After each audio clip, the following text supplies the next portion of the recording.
우리가 꿈꾸는 여러분이 살고 싶은 여러분의 인생은 어떤 인생이냐면 이런 인생인 것 같아요. 여러분이 뭔가를 즐기면서 열심히 뛰어가는 겁니다. 지치지 않고 어려움이 있어도 그걸 이겨내고요. 그 다음에 자기가 하고 있는 일을 즐기는 이런 인생. 이런 인생을 우리가 살고 싶은데 이런 인생을 살아가도록 하는 원동력이 무엇일까라는 점입니다. 우리를 지치지 않고 앞으로 나아가게 만드는, 그러면서 앞으로 나아갈 때 단순히 그냥 어쩔 수 없이 한다 이런 느낌이 아니라 이건 진짜 내가 좋아하는 일이다, 이건 진짜 내 인생에서 의미 있는 일이다라는 걸 느끼면서 앞으로 나아가게 하는 이 힘은 도대체 어디로부터 올까라는 질문에 대한 답을 오늘 좀 해보려고 합니다.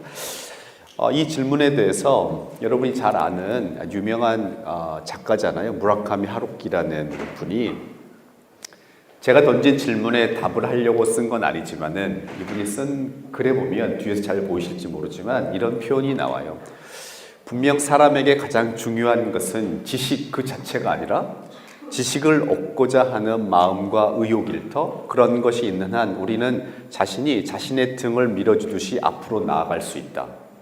그렇죠? 누군가가 우리가 지쳐있을 때 뒤에서 살짝 밀어주기만 해도 우리는 굉장히 힘을 얻고 나갈 때가 있어요. 특히 산에 오르거나 이럴 때 너무 다리도 풀려있고 지친데 뒤에서 누군가 밀어주면 아주 가볍게 올라갈 수 있잖아요. 내가 내 등을 밀어주는 것처럼 가볍게 나아갈 수 있는 힘이 뭐냐면 우리가 가지고 있는 지식 그 자체가 아니라 그 지식을 얻고자 하는 마음과 의욕.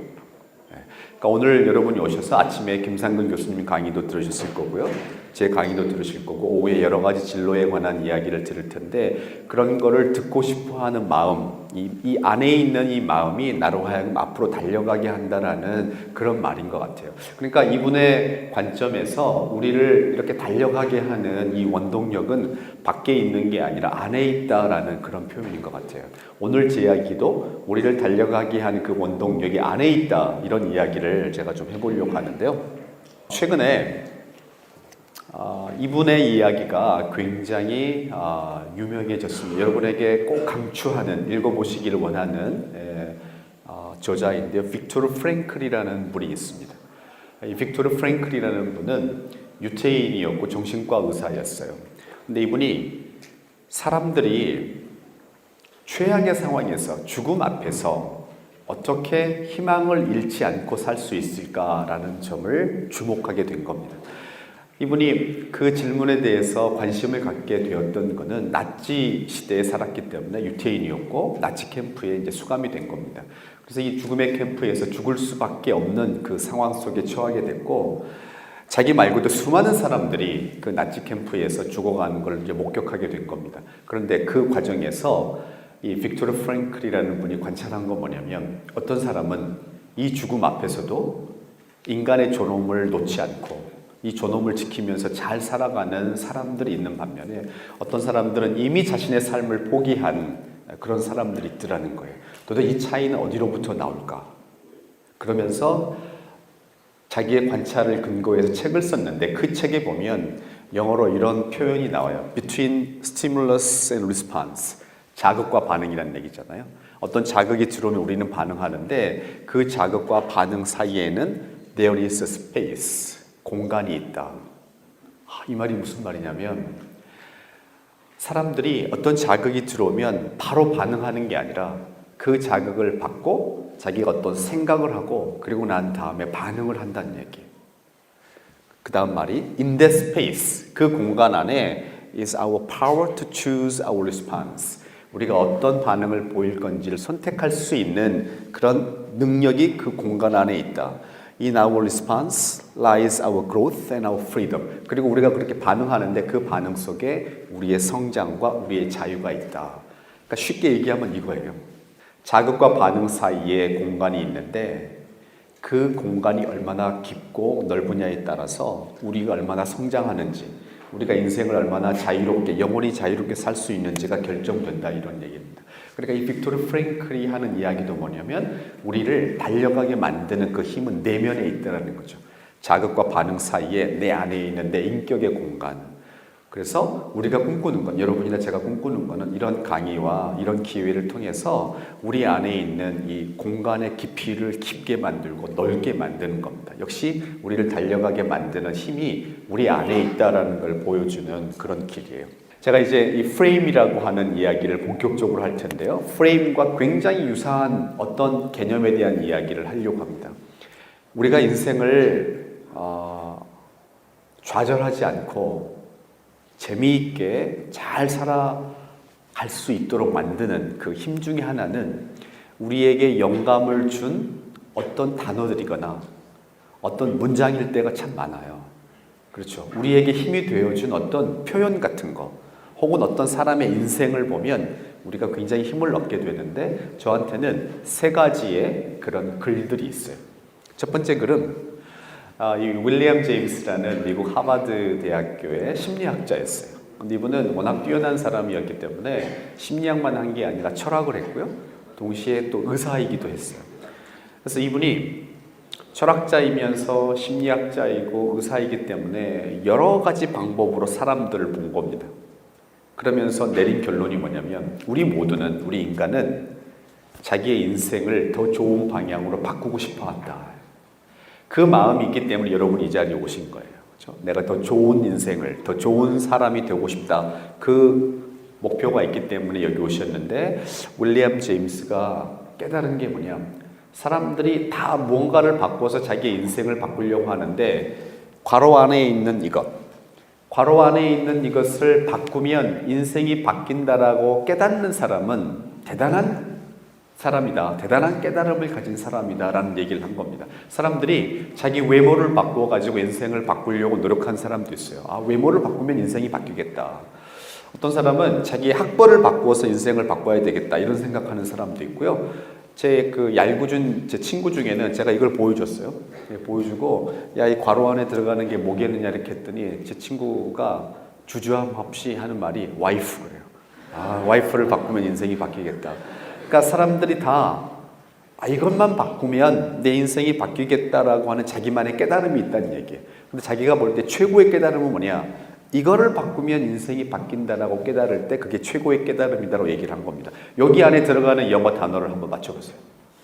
여기 들어간 말이 뭐냐면 태도.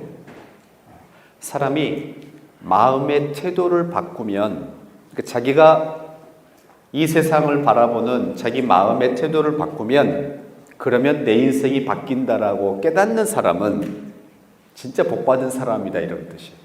그런데 제가 이 말도 좋아했지만, 아까 소개해드렸던 그 빅토르 프랭클이라는 분이 똑같은 책에서 이런 얘기를 해요.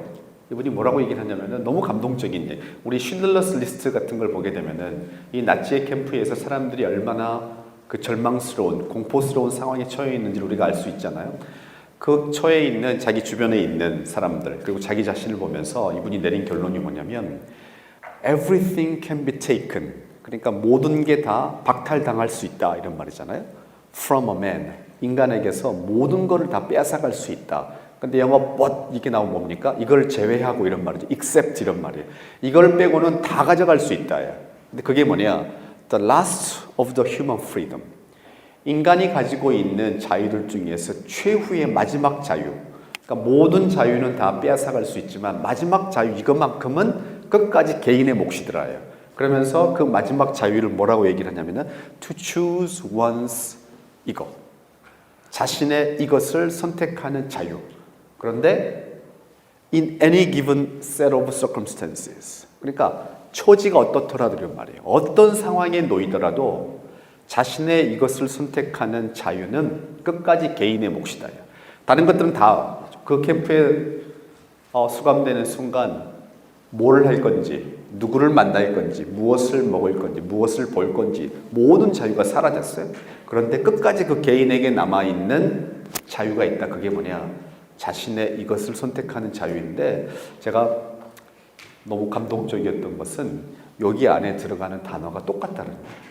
앞에 얘기했던 그 윌리엄 제임스라고 하는 철학자이자 심리학자이자 의사인 사람이 사람들을 관찰하면서 내린 결론이나 죽음 앞에서 그 절망스러운 상황 속에서 빅토르 프랭클이라는 분이 사람들을 관찰하면서 내린 결론, 결국 인간에게 있는 마지막 자유, 그 힘은 뭐냐? 태도. 태도를 결정하는 것은 결국 자신의 몫이다라는 겁니다. 근데 결정적으로 제가 더 이제 마지막으로 좀 소름 끼쳤던 거는 여기 교회 다니는 분들이 좀 있을 텐데요. 성경에 보면은 이런 얘기가 나와요. 너희 안에 이 마음을 품으라 곧 예수 그리스도의 마음이니. 이게 교회 다니는 사람들은 잘 알고 있는 일종의 이 크리스찬들의 생활의 가이드라인이에요. 근데 제가 심리학자니까 이 마음이라는 표현이 나오면 이게 어떤 단어를 번역한 것인지가 궁금해져서 항상 영어 성경을 찾아봐요. 근데 거기 뭐라고 되어 있냐면은 이렇게 되어 있어요. 너의 그것이 should be the same as that. 이 that이라는 건 괄호 안에 있는 걸 받는 거죠. 똑같은 건 나올 때 that을 쓰잖아요. 복수이면 those를 쓰고 영어 여러분 이렇게 잘해야 돼요. 그러니까 예수의 그것과 너의 그것이 같아야 된다라고 얘기를 하는 거예요. 그런데 여기에 들어가는 단어가 뭐냐면 또 attitude예요. 어떤 심리학자가 얘기하기를 사람이 자기 내면의 태도를 바꾸면 인생이 바뀐다라고 깨달을 때 그게 최고의 깨달음이다라고 얘기를 하고, 죽음 앞에서도 인간의 존엄을 지키는 그 강력한 힘은 어디로부터 나오느냐? 모든 게 빼앗겼지만 마음의 태도를 잘 선택했기 때문에 그 사람은 희망을 잃지 않았다. 그리고 한 종교에서도 결국 네가 어떤 신앙을, 어떤 믿음을 가지고 산다라는 게 뭐냐? 네가 따르는 그 사람의 태도와 같은 태도를 갖는 것이다 라는 겁니다. 그러니까 하루키의 글에서도 그런 얘기가 나오고요. 빅토르 프랭클의 아까 자극과 반응 사이의 공간이 있다는 말에서도 그렇고, 지금 보여준 이 세 가지의 말에서도 그렇고, 결국 우리에게 있는 강력한 힘의 원천은 뭐냐? 우리 안에 있는데 그 안에서도 태도에 있다는 얘기를 하는 겁니다. 근데 제가 오늘 이 태도라는 말보다 프레임이라는 말을 더 선호하는 이유가 있어요. 어느 해 명절에 제가 고기 선물 세트를 선물로 받았어요. 저희 집에 어느 분이 고기 선물 세트를 이제 보낸 겁니다. 저는 학교에 있었고 제 와이프가 선물 세트를 받아가지고 보고 전화가 왔어요. 그래서 뭐라고 얘기를 하냐면은 그 선물을 보낸 분이 굉장히 돈이 많은 부자였어요. 그래서 그분이 선물을 보냈는데 듣지도 보지도 못한 고기가 왔다. 도대체 무슨 고기냐 그랬더니 격정육이 왔다는 거예요. 격정육이라는 고기가 왔다. 그래서 제가 무슨 그런 고기가 있냐 그랬더니 제 와이프가 저한테 하는 얘기가, 아니 전에 우리는 갈매기살, 이게 진짜 날아다니는 갈매기인 줄 알았는데 그게 사실 돼지고기인 줄 어떻게 알았느냐, 항정살 당신 그거 알았느냐, 그러면서 부자들만 먹는 특수한 부위가 있는 것 같다. 그러니까 빨리 들어와서 먹어보자 그러고는. 그래서 제가 일찍 이제 퇴근을 해서 이 격정육을 먹는데요. 너무 맛있는 거예요. 여러분 못 드셔보셨죠? 네. 너무 맛있어서 이 몇 팩이 왔는데요. 며칠에 걸쳐서 저희 식구가 그걸 다 먹은 겁니다. 그리고 난 다음에 제 와이프가 이걸 분리수거하기 위해서 이 비닐팩을 이렇게 정리하다가 이 격정육이라고 되어 있는 부분이 보니까 종이가 이렇게 접혀져 있어서 딱 붙어 있었던 거예요. 그래서 그냥 버릴까 하다가 이걸 좀 떼가지고 해야 되겠다 그래서 그 접혀진 부분을 딱 뗐어요. 그랬더니 뭐가 나오느냐, 우리는 계속 격정육이라고 알고 먹었는데 이게 고품격 정육이었어요. 고품격 정육인데 종이로 이 부분이 딱 가려져 있었던 거예요. 그래서 저희는 이분이 워낙 부자니까 이걸 그냥 격정육이라고 생각하고 부자들이 먹는 고기인가 보다 그러고 먹었다는 얘기예요. 무슨 얘기냐, 이게 일종의 프레임, 창이잖아요. 그렇죠? 이 창으로 우리가 세상을 보면, 가려져 있는 창으로 보면 격정육으로 보이는 겁니다. 그런데 이게 다 열려 있으면 고품격 정육으로 본다는 얘기예요. 여러분이나 제가 우리 삶에 대해서 가지고 있는 태도가 어떤 태도인지와 무관하게 창이 이렇게 되어 있으면 격정육으로 보이고요. 창이 이렇게 되어 있으면 고품격 정육으로 보여요. 그러니까 우리 안에 있는 것들이 우리에게 인생에 엄청난 힘을 주는데, 우리가 가지고 있어야 되는 좋은 내면의 것이 뭐냐? 밖에 있는 좋은 것을 볼 수 있는 창문이 필요하다는 얘기예요. 그걸 우리가 심리학에서 프레임이라고 불러요. 그러니까 좋은 프레임을 가지고 있어야 좋은 것을 본다라는 이야기입니다. 이 자극도 사람들에게 보여주고 이게 뭡니까? 라고 물어봐요. 그러면 어떤 사람은 B라고도 얘기를 하고요. 어떤 사람은 13이라고도 얘기를 하고, 어떤 사람은 그냥 1과 3이라고도 얘기를 해요. 또 어떤 사람은 제가 아주 드물게 만나본 사람인데 이걸 보고 산이 이렇게 눕혀져 있다 산이라고도 얘기를 해요. 그러니까 다양하게 얘기할 수 있는데 이번에는 사람들에게 이렇게 보여주고 가운데 있는 게 뭡니까 물어보게 되면 이번에는 B라고 얘기한 사람이 거의 없어요. 다 13이라고 얘기를 합니다. 그런데 이렇게 보여줘요. 이번에 뭐냐 그러면은 이번에는 B라고 얘기를 해요. 이 가운데 있는 대상은 그렇죠? 이 가운데 있는 대상은 한 번도 자리를 뜬 적이 없어요. 그냥 그 자리에 있는 겁니다. 그런데 이렇게 돼 있을 때는 애매하잖아요. 근데 이렇게 돼 있으면 이건 분명하게 13이에요. 이렇게 돼 있으면 이건 B가 되는 겁니다. 그러니까 무슨 얘기냐? 내가 세상에서 무엇을 보고 있는지를 결정하는 것은 세상에 무엇이 있느냐의 문제일 수도 있지만 근본적으로 내가 어떤 프레임을 가지고 있느냐예요. 이 프레임을 가지고 있으면 주변에 A와 C라는 철자가 있기 때문에 나는 철자라는 프레임으로 세상을 보는 겁니다. 그러니까 그 프레임으로 보면 얘는 처음부터 B로 보여요. 이 경우는 주변에 12와 14라는 숫자가 있기 때문에 내가 숫자라는 프레임으로 세상을 보는 겁니다. 그러니까 이 경우는 처음부터 나한테 13으로 보인다는 얘기예요. 사람들이 다 다른데요. 그 다른 이유가 뭐냐면 보는 게 다르기 때문에 그래요. 고수와 하수의 차이는 보는 게 달라요. 옛날 우리 유행하던 개그맨들 말 중에 척 보면 안다는 게 있었어요. 고수는 척 보면 알아요. 근데 하수는 봐도 잘 못 보는 겁니다. 그러니까 우리가 좋은 사람이 된다, 긍정적인 사람이 된다는 게 뭐냐? 좋지 않은 사람들 혹은 부정적인 사람에 비해서 내가 다른 걸 본다라는 걸 의미를 해요. 근데 그 다른 걸 보려면 뭐를 갖춰야 되느냐? 그 다른 걸 볼 수 있는 눈, 그 프레임을 가져야 된다는 의미입니다. 그래서 제가 태도라는 말도 우리 인생에 굉장히 힘이 되어주는 내적인 요인이지만 프레임도 못지않게 중요하다는 얘기를 하는 거죠. 똑같은 파란색 원이지만 이 두 가지 파란색 원을 서로 다른 테두리, 프레임 속에 넣고 볼 겁니다. 하나는 이 왼쪽에 있는 조그마한 원들 속에 넣고 볼 거고요. 하나는 이렇게 큰 원 속에 넣고 볼 거예요. 보셨지만 똑같은 원이에요. 그런데 서로 다른 원 속에 넣고 보면 어떻게 보입니까? 이 원이 이 원보다 더 커 보여요. 교수님, 제 눈에는 똑같이 보여요. 이런 학생이 있어요. 제 눈에는 두 파란색 원이 똑같다, 크기가. 이렇게 손드는 사람은 두 부류 중에 하나예요. 눈이 진짜 이상하거나 아니면 좀 정직하지 않거나. 되게 경우에 사람들 눈에는 이 왼쪽에 있는 파란색 원이 더 커 보입니다. 실제로는 똑같은데 왜 커 보이느냐? 주변을 둘러싸고 있는 테두리, 즉 프레임이 다르기 때문에 그래요. 그러니까 똑같은 걸 보고도 어떤 사람은 좋은 걸 보고 어떤 사람은 나쁜 걸 봅니다. 어떤 사람은 되게 어려운 상황이에요. 근데 어떤 사람은 그 어려운 상황에서 기회를 보고요. 어떤 사람은 그냥 어려움을 봅니다. 그래서 윈스턴 처칠이라고 하는 유명한 영국의 옛날 수상이 뭐라고 얘기를 했냐면은 낙관주의자는 어떤 어려움 속에서도 기회를 보는 사람이고 비관주의자는 어떤 기회 속에서도 어려움을 보는 사람이다라고 얘기를 해요. 보는 게 다르다라는 거죠. 사람들은 보는 게 다르다. 근데 그걸 결정하는 게 바로 프레임이다라는 얘기입니다. 자, 그런데 여러분이나 제가 이제 좋은 프레임을 갖고 싶어 해요. 좋은 프레임을 가지고 내 세상을 보면서 힘차게 살아가고 싶어 하는데 그 프레임이 도대체 무엇에 의해서 결정되는지, 또한 내가 어떤 프레임을 가지고 있는지는 무엇을 보면 알 수 있는지, 이런 궁금증을 가질 수가 있어요. 첫 번째 제가 여러분에게 소개하려고 하는 것은 프레임은 우리가 던지는, 여러분과 제가 던지는 질문에 의해서 결정된다라는 얘기를 하려고 그래요.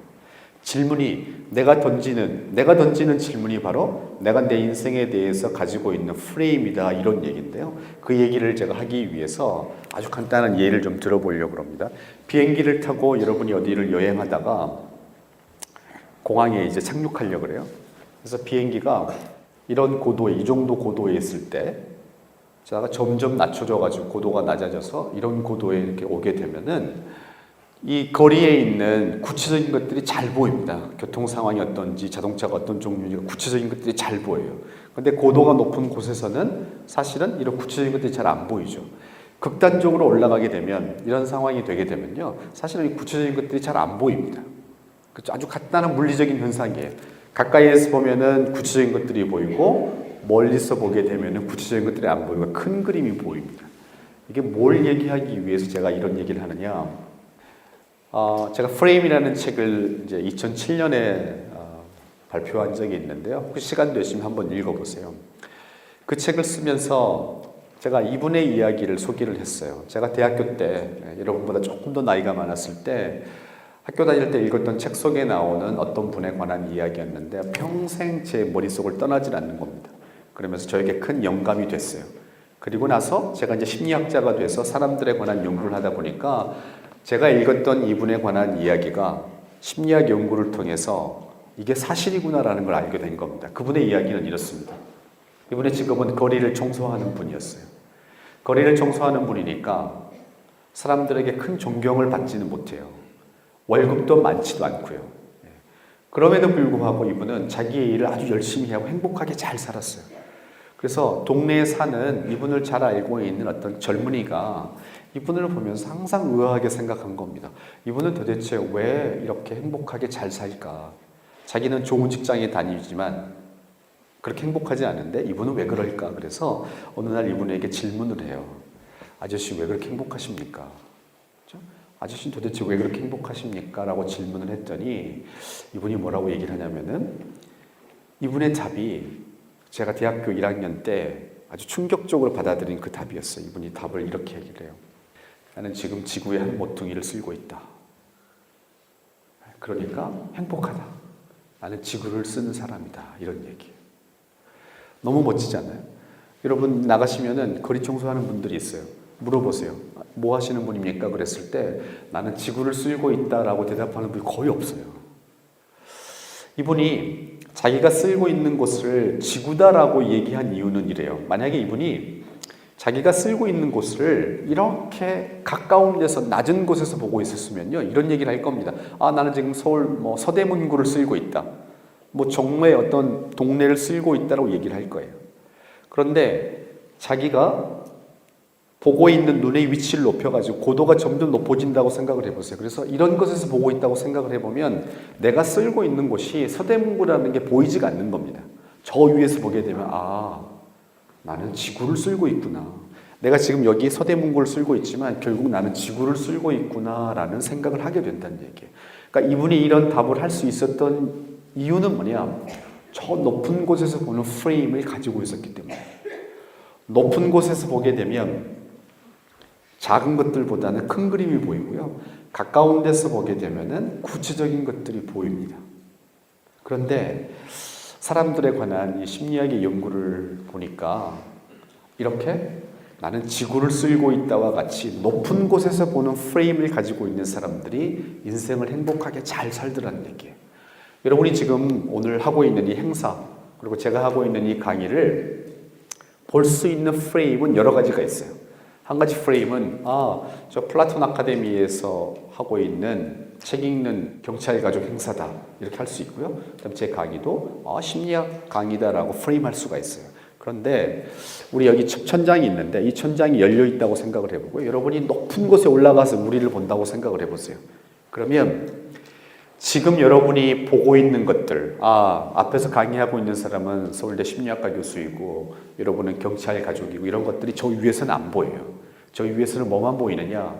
다 안 보이고 사람들이 공부하고 있구나. 그렇죠? 사람들이 이 월요일 날 이 점심때 모여서 공부하고 있구나라고 하는 그 본질과 의미가 보이는 겁니다. 그러니까 여러분이 이 강의를 들으면서도 나는 지금 공부하고 있다라고 프레임할 수 있고요. 나는 심리학 특강을 듣고 있다고 프레임할 수도 있어요. 나는 경찰 행사에 와서 참여하고 있다고 프레임할 수도 있는데 어떻게 여러분이 프레임하냐에 따라서 가져가고 있는 게 다르다는 얘기예요. 그러니까 우리가 평생 살면서 힘차게 달려가기 위해서는 어떤 프레임을 가져야 되느냐? 높은 곳에서 보는 프레임을 가질 필요가 있어요. 그러려면 질문을 어떻게 해야 되느냐? 여러분과 제가 한 번씩 이런 질문을 해보는 거예요. 나는 높은 곳에서 보고 있는가? 나는 높은 곳에서 보고 있는가? 낮은 곳에서만 보게 되면 항상 구체적인 것들만 보는데요. 높은 곳에서 볼 때 비로소 어떤 일의 의미와 본질을 보는 겁니다. 이게 여러분에게 제안하는 첫 번째예요. 실제로 저 멀리 높은 데 가가지고 지구를 이렇게 본 사람이 있을까요? 없을까요? 이렇게 지구를 보는 사람이 몇 명 있겠죠. 우리는 본 적이 없지만, 우리는 그냥 영화를 통해서 보거나 상상을 통해서 보지만 실제로 이렇게 본 사람들이 있겠죠. 우주 비행사들. 그렇죠? 우주 비행사들이 지구에서 훈련만 하다가 처음으로 지구 밖으로 나가가지고 지구를 이렇게 본 겁니다. 그때 경험이 어땠을까요? 뭐 우리 영화들 우리가 보긴 하는데 사람들이 지구 밖에 가서 지구를 전체적으로 이렇게 봤을 때, 진짜 멀리서 높은 곳에서 봤을 때 사람들 마음속에 어떤 신비스러운 경험이 있었을까? 놀랍게도 우주 비행사들이 지구 밖에 나가가지고 이 지구를 보고 나서 공통적으로 어떤 경험을 하는 거예요. 신비한 일종의 약간 종교적인 경험하고도 비슷한 경험을 하게 되는 거예요. 그래서 그 사람들이 모여서 책을 썼어요. 그 책의 제목이 뭐냐? The Overview Effect라는 책이 있어요. 요즘 뭐 무슨 이펙트 이런 말 많이 있잖아요. 뭐 립스틱 이펙트, 뭔가 종류의 이펙트가 있는데 The Overview Effect라고 하는 책을 쓰고, 이 Overview Effect라는 말도 그 우주 비행사들이 만들어냈어요. 이분들이 왜 이런 말을 만들어냈느냐? 한 번도 보지 못한 겁니다. 이 지구를 저 위에서 오버뷰, 글자 그대로 위에서 보는 거잖아요. 오버뷰 이렇게 보니까 저 아래에서 그렇게 아웅다웅하면서 내가 살았던 것들이 너무나 의미 없게 보이는 거예요. 심지어 국가와 국가끼리 싸우고 있는 것들, 국경선을, 저희 국경을 사이에 두고 싸우고 있는데 저 위에서 보니까 국경이라는 게 안 보이더라는 거죠. 그냥 상상 속의 라인인데 그걸 두고 사람들이 싸우고 있더라. 그러면서 이분들이 공통적으로 하는 얘기가 뭐냐요? 큰 그림을 한번 보고 나면 이제는 그전과 같은 방식으로 살 수가 없더라. 이 신비한 경험을, 이 오버뷰를 보지 못한 사람들에게 전달하기 위해서 그 책을 쓴 겁니다. 밖에 나가서 정말 멀리서 보니까 이전처럼은 결코 살 수가 없더라. 그렇죠? 그래서 너무 멋진 거예요. 여러분이나 제가 한번 꿈꿔보는 겁니다. 우리의 삶을 저 높은 곳에서 가끔 볼 필요가 있어요. 그래서 진짜 우리에게 주어져 있는 중요한 의미와 본질을 한번 보고 나면 이전처럼 살 수 없는 힘이 우리에게 생겨날 겁니다. 미국 예일대학, 아주 명문대학이잖아요. 예일대학에 있는 어떤 그 연구팀이 어떤 직장에서 어떤 종류의 일을 하고 있든지 상관없이 사람들은 세 부류의 사람이 있더라라고 밝혀내게 돼요. 자기가 하고 있는 일을 프레임하는 방법에서 세 가지의 방법이 있고, 항상 사람들은 세 가지의 종류로 나뉘더래요. 첫 번째 부류의 사람은 뭐냐? 자기가 하고 있는 일을 잡으로 보는 사람. 이 잡이라는 게 뭡니까? 먹고 살기 위한 생계 수단. 이건 내 직업이에요. 먹고 살기 위한 그냥 수단으로 보는 사람이 있고요. 두 번째 부류의 사람은 커리어. 자기의 어떤 역량을 개발하기 위해서 거쳐간 어떤 단계로, 커리어로 보는 사람이 있고, 마지막은 뭐냐? 소명, 콜링으로 보는 사람들이 있더라요. 아까 청소부 아저씨 같은 경우가 그런 경우예요. 직업과 상관없더란 얘기예요. 청소하는 사람들 중에서도 자기가 하고 있는 일을 소명으로 보는 사람이 있고, 커리어로 보는 사람이 있고, 잡으로 보는 사람이 있고, 의사들 중에서도 자기가 하고 있는 일을 소명으로 보는 사람이 있고, 커리어로 보는 사람이 있고, 그냥 직업으로 보는 사람이 있고. 그런데 재밌는 건 뭐냐? 어떤 직업이든지 자기가 하고 있는 일을 콜링으로 보고 있는 사람이 단순하게 잡으로 보고 있는 사람들보다 훨씬 더 일을 잘하고, 훨씬 더 일을 열심히 하고, 훨씬 더 행복하다라는 점을 발견한 겁니다. 그러니까 우리 이제 여러분들이 어떤 공부를 해서 어떤 잡을 갖게 될 건데요. 어떤 직업을 갖게 될 건데, 단순히 그걸 직업으로 보지 말고 그 내가 하고 있는 일에서 의미를 보는, 소명을 보는 그런 프레임을 우리가 한번 가져보면 좋을 것 같아요. 첫 번째 질문입니다. 높은 곳에서 보고 있느냐? 나는 높은 곳에서 보고 있느냐라는 질문을 던져보기를 원하고요. 두 번째, 양파 얘기를 좀 해보려고 하는데요. 좀 문제를 제가 낼 겁니다. 이 문제를 맞추시는 분은 제가 진짜 상품을 좀 드리려고 그래요. 이 양파에 이 노란색 겉에 있는 껍질 말고 요거를 벗기면은 이제 흰 살들이 나오잖아요. 양파의 이 흰 살은 총 몇 겹일까요가 문제예요. 검색하면 답이 금방 나와요. 자, 답은 이제 찾아보시면 되고요. 우리가 살아오면서 양파를 지금까지 얼마나 많이 먹었는지 한번 생각을 해보세요. 그 다음에 여기 어머니들 계실 텐데요. 얼마나 많은 양파를 가지고 요리를 했는지 한번 생각을 해보세요. 그런데 놀랍게도 너무나 많은 사람들이 양파가 몇 겹인지에 대해서 모르고 있어요. 관심이 없는 겁니다. 어느 날 제가 저희 집 부엌에 이렇게 갔는데요. 식탁 위에 양파가 있는 거예요. 한 번도 궁금해하지 않다가 어느 날 갑자기 이게 몇 겹일까가 궁금해가지고 네이버 검색을 해봤어요. 근데 놀라운 건 뭐냐? 이미 그 질문이 올라와 있어요. 누군가가 궁금했던 겁니다. 답이 나와 있는데 KBS에서 생로병사라는 무슨 프로그램 있잖아요. 거기에서 이미 다뤘다라는 거예요. 그리고 답이 나와 있어요. 자, 양파가 총 몇 겹인지가 제가 하고자 하는 얘기가 아니고요. 왜 우리는 양파가 몇 겹인지에 대해서 그렇게 무관심할까? 그렇게 수많은 양파를 먹어왔고 양파를 가지고 요리를 했는데 나는 왜 양파가 몇 겹인지를 잘 모르고 있을까? 왜 갑자기 양파 얘기를 하느냐? 천재, 아마 김상문 교수님 강의하실 때 천재들에 대한 이야기가 나왔을 수도 있는데요. 여러분이나 제가 가지고 있는 꿈 중에 하나는 내가 어떤 분야에 천재가 된다, 거기까지는 아니더라도 내가 하고 있는 어떤 분야에서 창의성을 발휘해서 어떤 인류에게 도움이 되는 어떤 엄청난 멋진 일을 하는 겁니다. 그게 여러분이나 제가 가지고 있는 꿈일 거예요. 그러면 우리가 궁금해하는 건 뭐냐면 그런 일을 해낸 사람들의 공통점이 뭐냐, 그걸 한번 찾아보는 겁니다. 그래서 사람들이 이런 얘기를 많이 해요. 뭐 세계 5대 천재, 무슨 세계 3대 천재, 뭐 10대 천재 이런 식으로 한번 뽑아보기를 원합니다. 그런데 이 천재라는 게 이렇게 순위를 정할 수 있는 게 아니기 때문에 누가 그걸 선정하느냐에 따라서 사람들의 그 내용이 다 달라져요. 그런데 이 디스커버리라고 하는 곳에서 지금까지 살았던 사람 중에 5대 천재를 뽑았어요. 첫 번째 천재가 누구냐? 존 내쉬. 이분 잘 알죠? 영화로 나왔던 뷰티풀 마인드, 그 영화의 주인공이기도 했던 그 프린스턴의 경제학자이자 수학자인데요.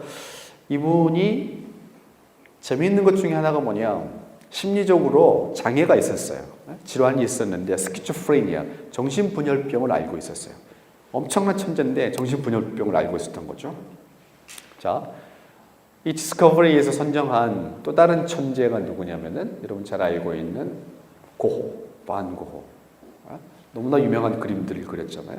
그런데 이 반 고호의 생애를 들여다보면 이 사람도 심리적으로 조금 문제가 있었어요. 그래서 이 바이폴러 디스오더라는 거는 우울증하고 조증하고가 막 나타나는 거예요. 어떨 때는 되게 기분이 좋았다가 어떨 때는 굉장히 다운됐다가 하는 이런 장애를 가지고 있었고, 그리고 스키조프레니아, 정신분열병도 조금 있었던 것으로 좀 추측을 합니다. 세 번째 천재, 작가 중에 에드가 앨런 포우라고 하는 엄청난 작가가 있어요. 근데 이 사람도 정상은 아니었던 것 같아요. 그래서 이 사람은 확실하게 알코올 중독자였고요. 그 다음에 역시 또 바이폴라 디스오더가 있었던 것으로 알려져 있습니다. 네 번째가 누구냐? 베토벤을 또 빼놓을 수가 없죠.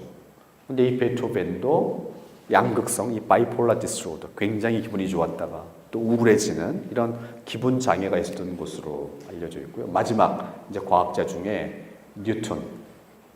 근데 그 뉴턴도 정신분열병, 바이폴라 디스오더가 있었던 것으로 알려져 있어요. 자, 이렇게 보면 천재들은 미쳤구나. 그러니까 내가 천재가 될 수 없는 이유는 난 정상이기 때문이다. 이게 우리한테 위로가 되기도 해요. 그런데 이 사람들이 정신적으로 뭐가 문제가 있었다, 심리적으로 소위 조금 미쳤기 때문에 천재가 됐다, 그런 얘기를 지금 하려는 건 아니고요. 실제로 천재들 중에는 정상적인 사람들이 훨씬 많아요. 그러니까 미친 천재, 광기의 천재는 그냥 고정관념이지 사실은 아니에요. 이건 되게 예외적인 케이스이고. 그런데 이런 정신적인 어려움을 가지고 있었다라는 것과 이분들이 천재적인 어떤 업적을 냈다라는 것과 그 다음에 양파 껍질이 몇 겹이라는 게 되게 무슨 상관이 있는 거냐. 이런 사람들은요, 공통점이 뭐냐. 양파를 보고 양파 껍질이 몇 겹인지를 궁금해하는 사람들이에요.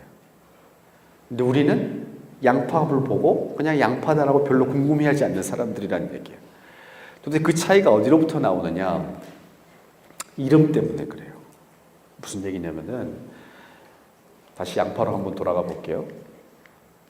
어떤 사람이 처음으로 양파를 보는 겁니다. 평생 처음으로 이 양파를 보는 거예요.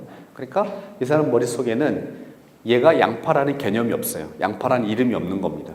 그러면은 이 물건을 보고 이 사람 마음속에서 어떤 질문이 나오냐면 어떤 물건인고? 어디에 쓰는 물건인고? 라는 질문이 나와요. 그 질문이 생기면 들여다보는 겁니다. 그런데 우리는 이 물건이, 이 대상이 양파라는 걸 알고 있기 때문에 이걸 보는 순간 양파네? 하고는 우리의 뇌는 관심을 안 가져요. 여러분이 앉아있는 의자를 보세요. 그렇죠? 의자는 여러분이 앉아있는 의자만 있는 게 아니고 굉장히 다양한 의자가 있어요. 그런데 우리가 그 의자를 보는 순간 의자네? 의자라는 이름을 딱 쓰게 되면 더 이상 우리는 그 의자에 관심을 안 갖는 겁니다. 제 강의가 끝나면 여러분 뒤에 나가실 텐데요. 문을 열 때 저 문에 손잡이를 한번 보세요. 문의 손잡이는 디자인이 굉장히 각양각색이에요. 근데 우리가 그 손잡이를 보는 순간 문 손잡이, 그러고는 관심을 안 갖는 겁니다. 무슨 얘기냐? 우리가 이름 때문에 어떤 대상을 쉽게 우리가 머릿속에서 처리하기 위해서 이름을 붙여놨는데 그 이름을 쓰기 때문에 더 이상 그 이름에 대해서 관심을 안 갖게 되는 현상이 발생하게 돼요. 그런데 천주적인 사람들은 어떤 거냐? 이름의 지배를 잘 안 받아요. 이름의 지배를 안 받으면 대상과 대상을 연합할 수 있는 힘이 생겨요. 무슨 얘기냐? 지금 이거는 제가 들고 있는, 오른쪽에 들고 있는 건 레이저 포인터입니다. 저 이 이름을 우리가 레이저 포인터라고 지금 이름을 붙여놓은 거잖아요. 이건 이름이 뭡니까? 마이크예요. 얘는 마이크고 얘는 포인터고, 그러면 서로 다른 이름을 가지고 있기 때문에 우리가 이 둘을 연합시키려는 노력을 안 해요. 창의성이라는 게 뭐냐? 결코 결합이 안 될 것 같은 것들을 결합시켜 보는 거예요. 그렇죠? 보통 사람들은 결합을 안 시키는 것들을 결합시키는 게 천재적인 창의적인 작업인데 이름 때문에 우리가 그런 작업을 잘 못한다는 얘기예요. 그래서 우리가 어떤 프레임을 가져야 되느냐? 이름이 우리에게 어떤 프레임을 강요하기 때문에 이름이 없이 사물을 보는 연습을 좀 해볼 필요가 있어요. 여러분 지금 테이블 위에 물병이 있잖아요. 생수, 음료수병이 있을 텐데 우리가 이 물병을 볼 때 이 물병, 생수라는 이름으로 봅니다. 그 프레임으로 봐요. 그래서 더 이상 궁금하지가 않은 겁니다. 그런데 이름을 붙이지 않고 보는 거예요. 그러면 여러분 앞에 놓여 있는 물병과 여러분이 지금 가지고 있는 스마트폰, 이 스마트폰도 이름을 스마트폰이라고 붙이지 말고 그거 사이에 결합시킬 수 있는 어떤 가능성들이 보여요. 둘 다 수직으로 세울 수가 있잖아요. 이거를 스마트폰이고 이거를 물병이다라고 이름을 붙이는 순간 우리 안에서 창의성이 사라질 가능성이 굉장히 많이 있어요. 그래서 여러분이나 제가 진짜 꿈꾸는 이 새로운 거를 발견해내는 창의성은 어떤 프레임으로부터 나올 가능성이 높으냐? 이름을 떼고 보는 프레임, 이름의 지배를 받지 않고 보는 겁니다. 그 연습을 여러분이나 제가 한번 해볼 필요가 있어요. 그래서 두 번째로 여러분에게 던졌으면 하는 질문이 뭐냐? 다르게 보고 있느냐? 나는 사물을 다르게 보고 있느냐라는 질문을 던질 필요가 있어요. 근데 그 다르게 본다라는 것에 하나의 노력이 뭐냐? 이름표 없이 보느냐예요. 이름을 떼고 보는 연습을 좀 해볼 필요가 있어요. 여러분이 저를 볼 때도 교수다라는 이름으로 지금 보는 겁니다. 또 서울대학교 교수다라는 이름으로 지금 보는 거예요. 이름을 떼고 봐야 그 사람을 제대로 보는 겁니다. 이름이 없이 봐야 우리 혜민 스님의 아주 놀라운 책 있잖아요. 멈추면 비로소 보이는 것들. 그렇죠? 멈춰야 뭐가 보이는데 그 말의 또 다른 의미는 뭐냐면은 이름을 떼고 봐야 비로소 보여요. 근데 우리는 이름의 지배를 너무 받아서 그 프레임으로 지금 보고 있는 겁니다.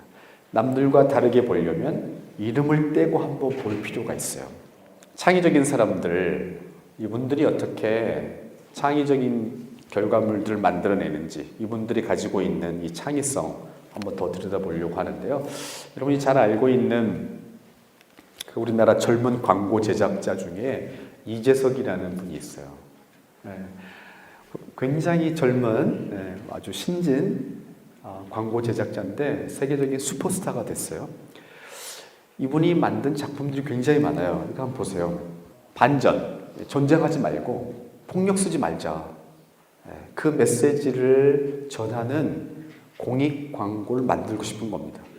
그래서 전달하고 싶었던 메시지가 뭐냐면 우리가 미사일을 쏘면 결국 그 미사일이 우리에게 돌아와서 우리가 맞는다. 전쟁하지 말자. 그렇죠? 이걸 여러분이 시각적으로 그리는 겁니다. 이 차원에 내가 총을 쏘면 그 총알이 다시 내게로 돌아온다라고 하는 이거를 이 차원에서 내가 형상화해야 되는 거예요. 그러면 사람들이 생각하는 거는 이런 거예요.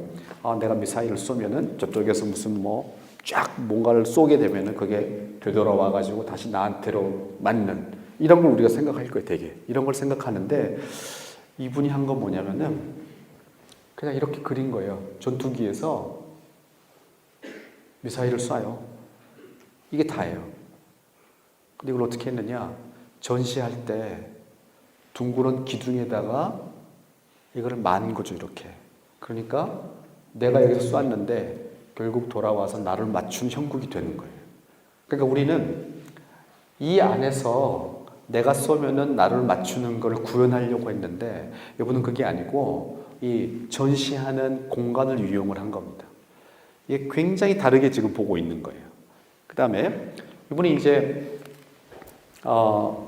인턴을 할 때 뉴욕에서 광고회사에서 인턴을 할 때 자기가 일하고 있는 팀에 들어온 광고 의뢰가 어떤 거였냐면 여러분 잘 아는 오레오 쿠키. 오레오 쿠키는 세계적인 쿠키예요. 그러나 그럼에도 불구하고 계속해서 이 모멘텀을 유지하고 싶어서 이 쿠키를 만드는 회사에서 어떤 컨셉의 광고를 의뢰를 했냐면은 쿠키를 먹는데 보통은 이 쿠키를 우유하고 같이 먹으면 더 맛있다. 이런 컨셉으로 광고를 만들어 달라고 얘기를 하는 거예요. 오레오 쿠키는 우유랑 같이 먹으면 더 맛있다. 그렇죠? 그런데 이분은 인턴이었기 때문에 직접 광고를 만드는 일에 참여할 수가 없었어요. 그냥 심부름만 해주는 겁니다. 어느 날 자기가 복도를 이렇게 걸어가는데 자기 팀원들이 저기 모여서 서서 이야기를 하고 있는 거예요. 이 광고에 대한 이야기를 하고 있었겠죠. 그런데 그 팀원들 너머로 자기 회사에 이 엘리베이터, 유리로 된 투명 엘리베이터가 지금 보이는 겁니다. 자, 이렇게 보니까 팀원들이 얘기를 하고 있고 저 너머에 유리 엘리베이터가 있는데 엘리베이터가 당연히 오르락 내리락 지금 하잖아요. 우리가 흔히 지나치는 거예요. 저건 엘리베이터다 그러고 더 이상 관심을 안 갖는 겁니다.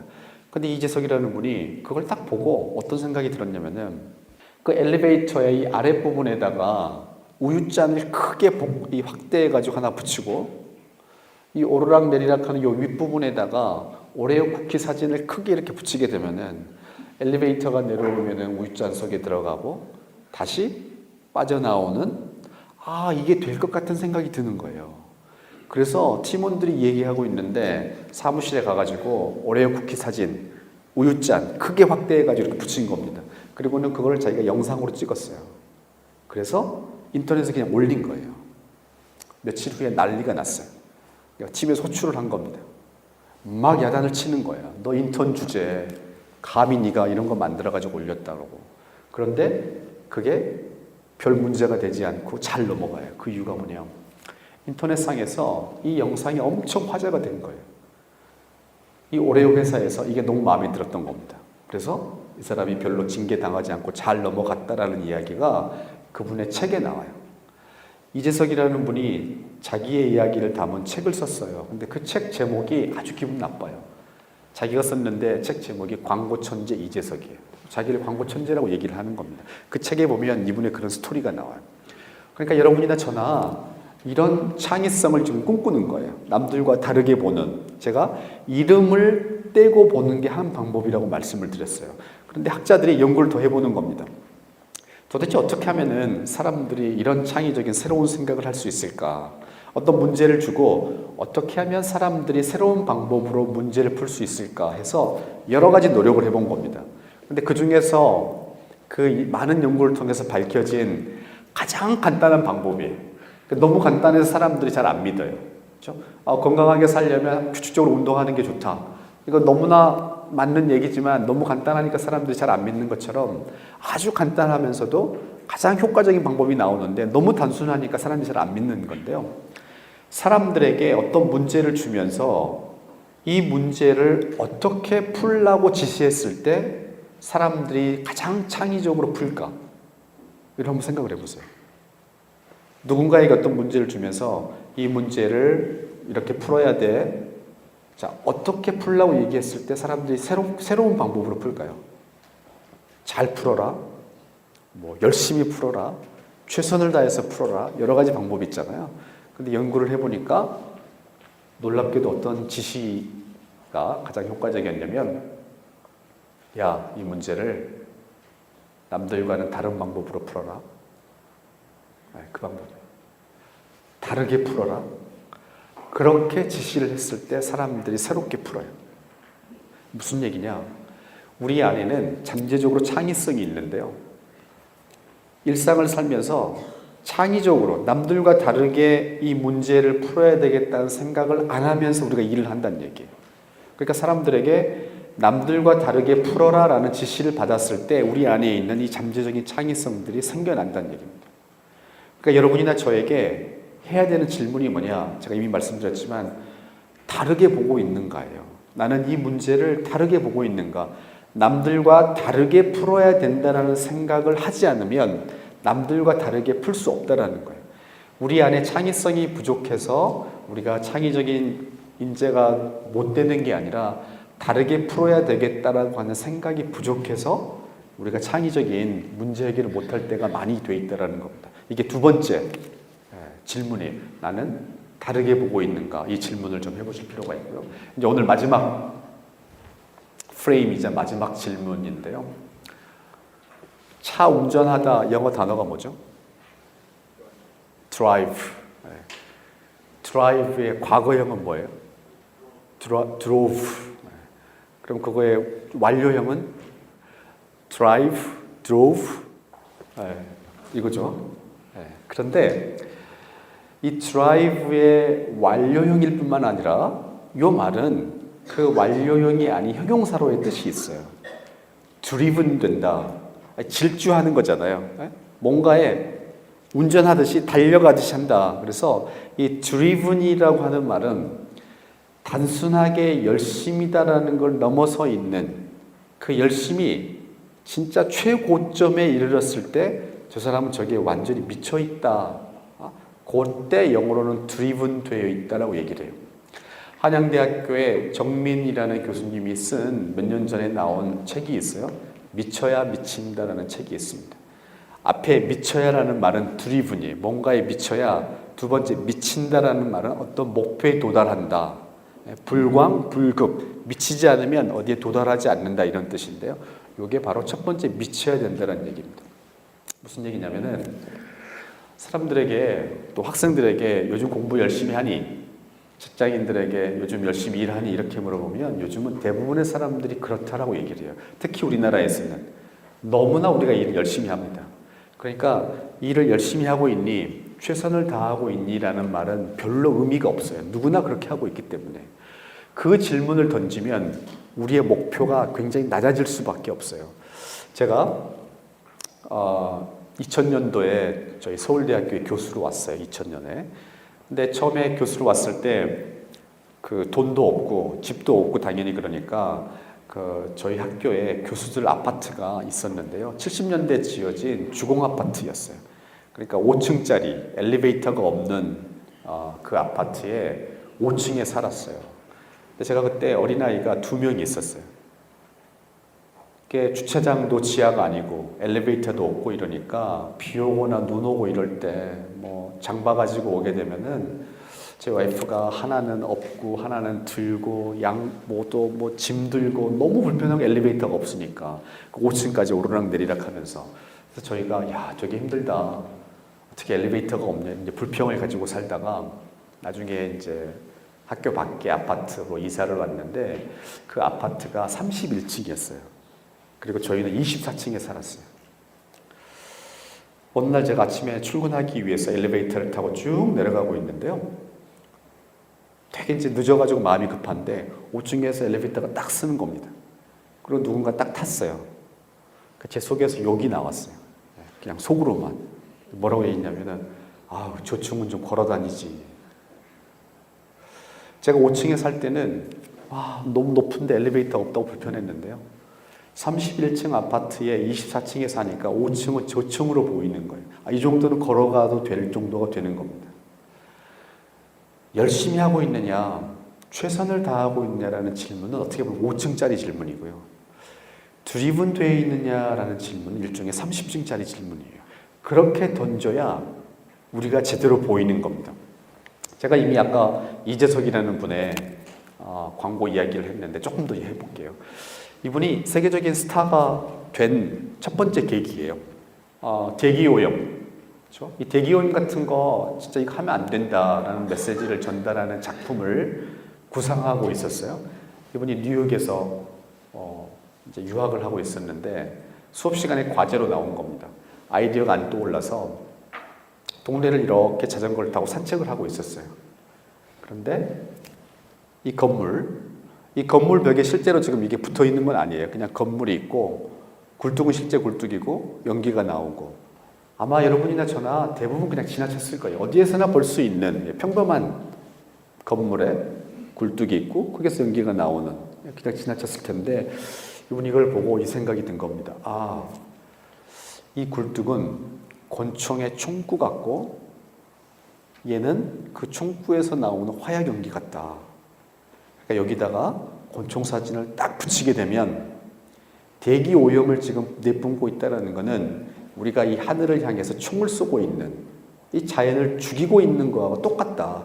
그 메시지가 강력하게 전달될 것 같다는 생각이 든 겁니다. 그래서 그 자리에서 이 건물 사진을 찍어요.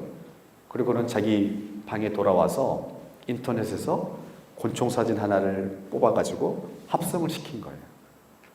이거를 학교에 제출을 하고 그다음에 나중에 광고 제출품을 해서 이게 이제 상을 타게 됩니다.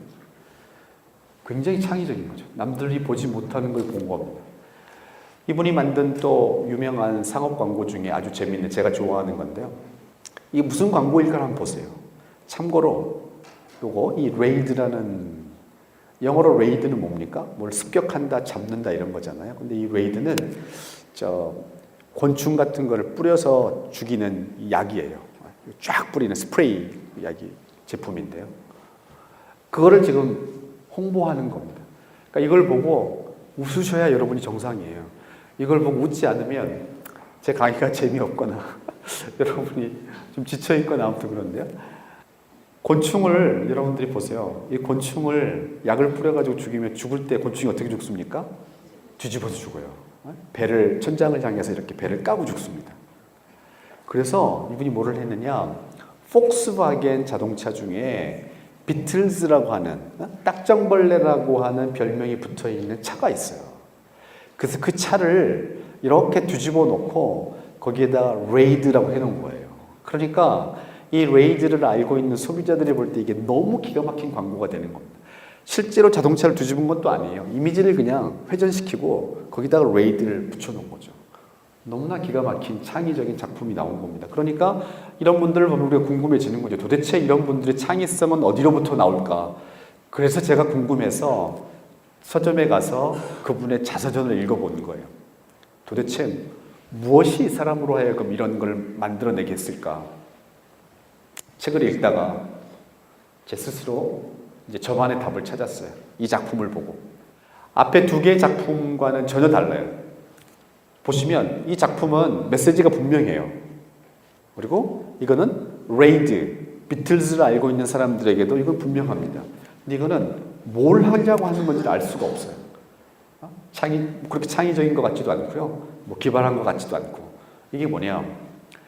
자기가 다니고 있는 학교에서 자기 학교를 홍보하는 어떤 작품들, 홍보물을 만들어서 이제 사람들에게 알려야 되는데 매년 이거를 외주 제작을 맡긴 거예요. 외부 업체에다가 이걸 맡겼는데 그 해에는 학생들에게 한번 맡겨보자. 공모전을 연 거예요. 학생들에게 한번 우리 학교를 홍보하는 작품을 만들어내게 해서 그 중에 뽑아가지고 이걸 학교 홍보물로 해보자.